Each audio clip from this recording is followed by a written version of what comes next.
تلنگانہ کے سابق وزیر و senior BRS leader Harish Rao نے فارمولا ای کیس میں سابق وزیر و BRS کے کارگزار صدر KT راما راؤ کو بدعنوانی سے جوڑنے کے الزامات کو مسترد کرتے ہوئے اسے وزیر اعلیٰ ریونت ریڈی کی اپنی ناکامیوں سے توجہ ہٹانے کی سیاسی چال قرار دیا۔ میڈیا سے بات کرتے ہوئے ہریش راؤ نے کہا کہ ریونت ریڈی کو ماضی میں نقدی کے بنڈلوں کے ساتھ رنگے ہاتھوں پکڑا گیا تھا اور وہ جیل چلے گئے تھے۔ وہیں KT راما راؤ نے شہر میں فارمولا ای ریس لاتے ہوئے حیدرآباد کی برانڈ امیج کو بہتر بنانے کے لیے انتھک محنت کی ہے۔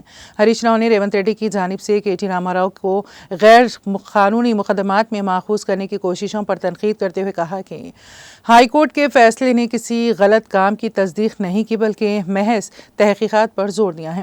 انہوں نے زور دے کر کہا ہے کہ KT راما راؤ نے تحقیقات میں مکمل تعاون کیا ہے اور جاری رکھیں گے۔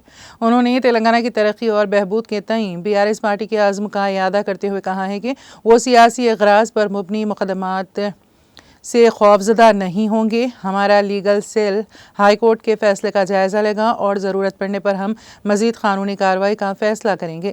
KT راما راؤ نے کچھ غلط نہیں کیا ہے اور ہم اعتماد کے ساتھ ان تحقیقات کا سامنا کریں گے۔